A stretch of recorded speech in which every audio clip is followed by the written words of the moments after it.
Hi, my name's Patty. My husband John and I took our first bikepacking trip on the Ohio to Erie Trail. Here's our adventure. On day 5, we started our day in Westerville, heading to Millersburg, covering 45 miles for the day. We spent the night at the Mount Vernon Grand Hotel, less than half a mile from the start of the Ohio to Erie Trail.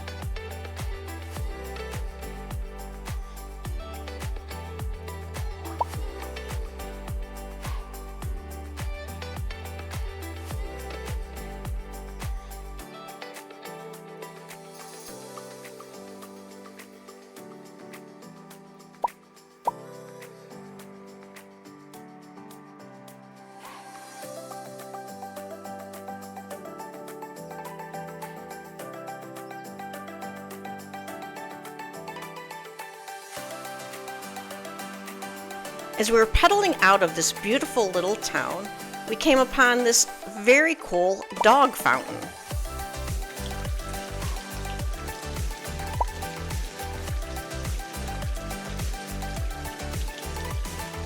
I think every little city should have a fountain dedicated just for dogs, as well as a drinking fountain with dog accessibility as well.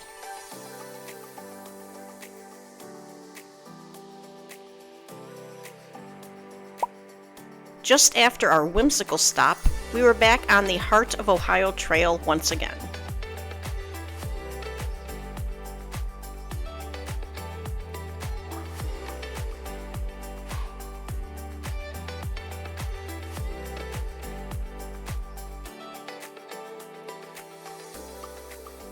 Just 2 miles down the road, we stopped at the Kokosing Gap Trail trailhead.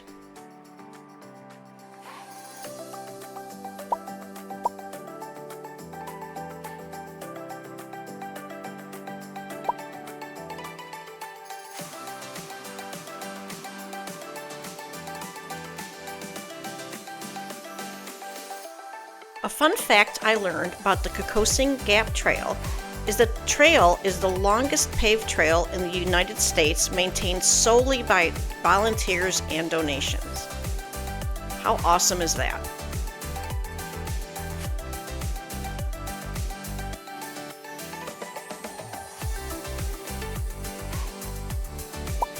Just 7 miles down the road, the first town that we ran into for the day was the town of Gambier.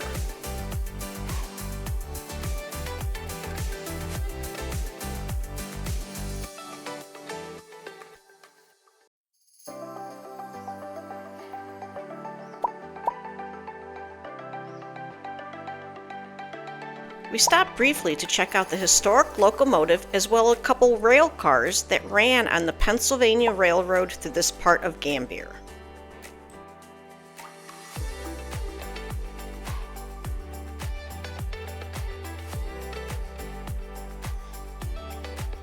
Just 4 miles later, we were at the Stone Arch in Howard. This is such a cool private residence, and it's a perfect example of why I like bike riding. You get a different perspective of things that you wouldn't normally see if you were in a car or walking by. Take, for example, the street level of this place. Doesn't do it justice.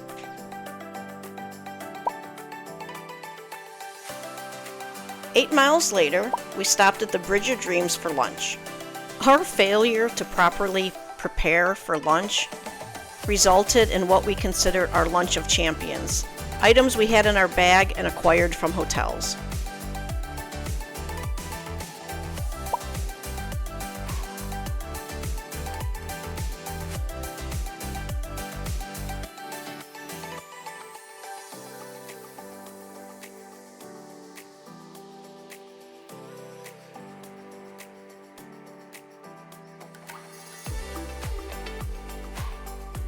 The Holmes County Trail is unique that it was built to accommodate Amish buggies. And my public service announcement is watch out where your water bottles are at on this part of the trip.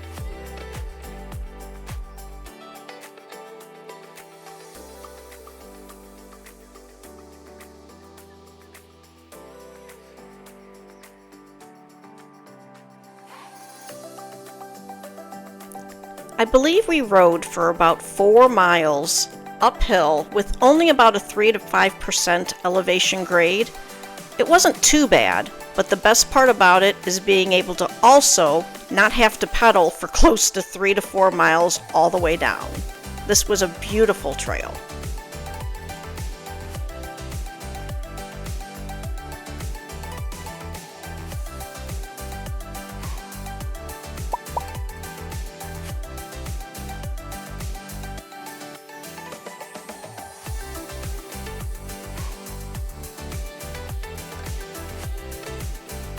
I always like to learn something about the towns I ride through.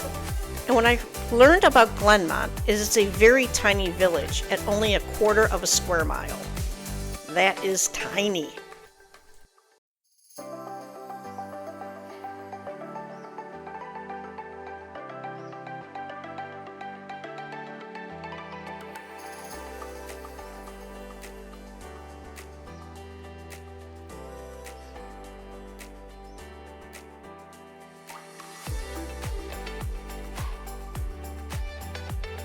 I believe soon that this part of the trail will be obsolete in the fact that they're going to make a bike trail to ride on so that you don't have to white knuckle it like I did on the road. Although this part of the trail had some beautiful scenery, and really there weren't a lot of cars going by, but again, I was still white knuckling it.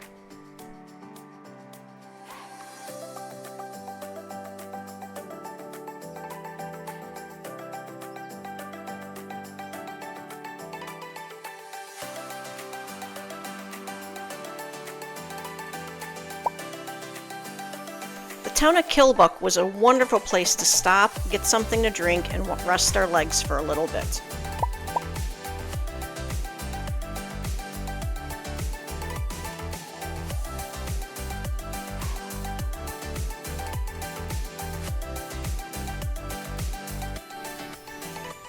I'm not sure if I've mentioned it, but the Ohio to Erie Trail has these very cool Bike Route 1 signs all along the trail, making it a little harder to get lost. As beginner riders on our first bikepacking trip, coming into the quiet village of Kilbuck was very peaceful and a real nice break from all the traffic we just got through. What I learned was that when a section of a ride feels tough, if I just focus on steady pedaling and keep trying to remind myself that hopefully the next section will be worth the work. And it actually absolutely was, as we reconnected with the amazing Holmes County Trail.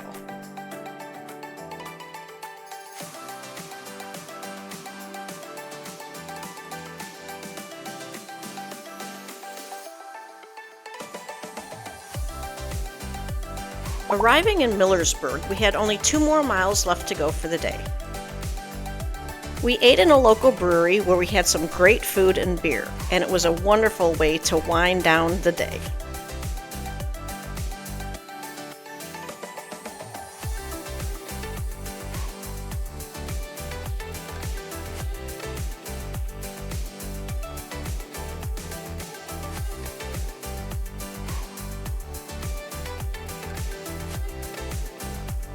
I really loved ending my day in Millersburg.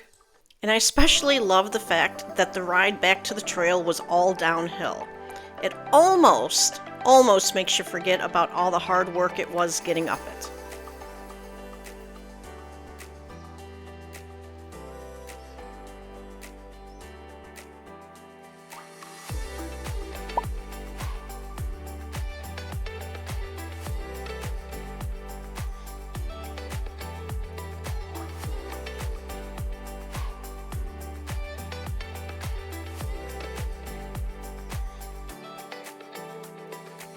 The Holmes County Trail was a real great trail to ride, and it was very good to us as well.